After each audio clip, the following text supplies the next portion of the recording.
Hello ஹேங்க, அனைவருக்கும் இனிய மதிய வணக்கம். இப்போ என்னன்னு பார்த்தீங்கன்னா, நம்மளுடைய நாட்டோட நம்மளோட ஊரோட நிலமை வந்து இப்போதைக்கு வந்து இப்படி தாங்க இருக்குது.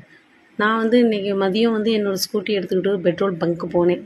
அங்கே போயிட்டு ஒரு பெட்ரோல் பங்க்கில் போய் சரி பெட்ரோல் தட்டுப்பாடு வருதுன்ட்டு ஸ்கூட்டியை ஃபில் பண்ணலாம் அப்படின்ட்டு போனால் அங்கே பெட்ரோல் பங்க்கில் பெட்ரோல் இல்லைன்ட்டு வச்சு போர்டு வச்சுட்டாங்க.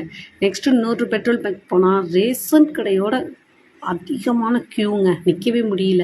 சரி ஓகே, அடுத்த பெட்ரோல் பங்க் போவோம் அப்படின்ட்டு அங்கே போனால் அங்கே வந்து 1 மணி நேரம் ஆகும். ஒரு பையன் உட்காந்துக்கிட்டு எப்போ போனாலும் 1 மணி நேரம் ஆகும், இன்னும் 1 மணி நேரம் ஆகும் அப்படின்னு சொன்னான். என்னப்பா பெட்ரோல் இருக்கா இல்லையா அப்படின்னு கேட்டேன். இருக்குக்கா 10,000 லிட்டர் இருக்குது, ஆனால் இன்னும் 1 மணி நேரம் ஆகும் அப்படின்னா. அப்புறமேட்டுக்கு வெயிட் பண்ணி தாங்க, அந்த 1 மணி நேரம் வெயிட் பண்ணி தான் நாங்கள் அந்த பெட்ரோலை வந்து நான் என்னோடய ஸ்கூட்டிக்கு வந்து ஃபில் பண்ணிட்டு வந்தேன். அந்த ஓனர்கிட்ட கேட்டேன். அவர் சொன்னார், இல்லைங்க மேடம், காலையிலேருந்து பெட்ரோல் வந்து பொண்ணுங்க வந்து சாப்பிட போகலை, ரெஸ்ட் ரூம் போகலை, காலையிலேருந்து ஒரே ஒர்க்காக இருக்குது, அதனால் நானாக தான் 1 ஹவர் அவங்களுக்கு ரெஸ்ட்டு கொடுத்தேன் அப்படின்ட்டு அதுக்கப்புறம் வந்து எனக்கு ஸ்கூட்டியில் வந்து பெட்ரோல் வந்து ஃபில் பண்ணி விட்டாங்க. அப்புறம் அவர் மட்டும் சொன்னார், ஏதோ இன்னும் 2 வீக் எனக்கு பெட்ரோல் இருக்கும் அப்படின்ட்டு. அப்போ நான் பார்த்தீங்கன்னா இது மாதிரி தாங்க, தண்ணி கேனில் வந்து பிடிச்சிட்டு போகிறாங்க, அடுத்து வந்து வாட்ரு கேனில் பிடிச்சிட்டு வராங்க, அப்புறம் அந்த கேன் இருக்குதுல்ல மண்ணெண்ணெய் கேன், அதுலெல்லாம் பிடிச்சிக்கிட்டு போகிறாங்கங்க.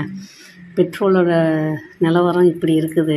அடுத்து இன்றைக்கி காலையில் பார்த்திங்கன்னா சிலிண்ட்ரு ஒரு அம்மா பேசிக்கிட்டு போகிறாங்க. சிலிண்ட்ரு எங்கேயுமே இல்லையாம். கேஸ் ஆஃபீஸ்க்கெலாம் நான் ஃபோன் பண்ணி கேட்டுட்டேன், சிலிண்ட்ரு இல்லை மேடம், சுவிட்ச் ஆஃப்னு வருது. சரி, ஒரு லேடி தெரிஞ்சவங்க இருந்தாங்க மேடம், அவங்களுக்கு ஃபோன் பண்ணி கேட்டேன், சிலிண்ட்ரே இல்லை அப்படின்ட்டாங்க.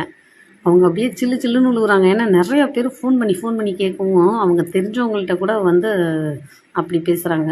அதில் வந்து பஸ்ஸில் ஒரு அம்மா சொல்கிறாங்க, 3000 கொடுத்தா கூட சிலிண்டர் வாங்கிக்கிற அளவுக்கு இருக்காங்களாம்.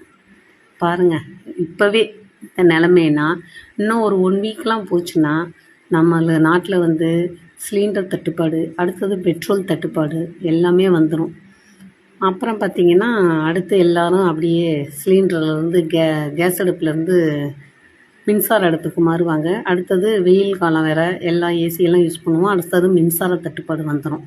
அப்புறம் என்ன, நம்ம பழைய காலம் மாதிரி நடராஜா நட அப்படின்னு நடந்தே போக வேண்டியதான், நடந்தே வர வேண்டியதான்.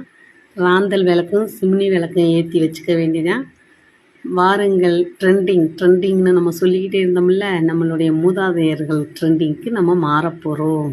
அதுதான் இப்போது நடக்க போகுதுன்னு நான் நினைக்கிறேன். நீங்கள் என்ன நினைக்கிறீங்கன்னு கமெண்ட்டில் சொல்லுங்கள். எல்லாரும் பார்த்து பத்திரமா சேஃபாக இருங்க. பெட்ரோல் இல்லாதவங்களாம் போய் பெட்ரோல் பங்க்கில் பெட்ரோலை ஃபுல்லாக ஃபில் பண்ணி வச்சுக்கோங்க. அடுத்து சிலிண்டர் ஒன்றும் பண்ண முடியாது, விறகடுப்புக்கு தான் மாறணும். விறகடுப்பில் சமைச்சு சாப்பிட்டா நல்லதான். வாங்க, மூதாதையர் காலத்துக்கு நம்ம மாறுவோம், பழைய ட்ரெண்டிங்க்கு மாறுவோம். ஓகே, பாய். எல்லோரும் பார்த்து பத்திரமா இருங்க. Thank you very much. தேங்க்யூ.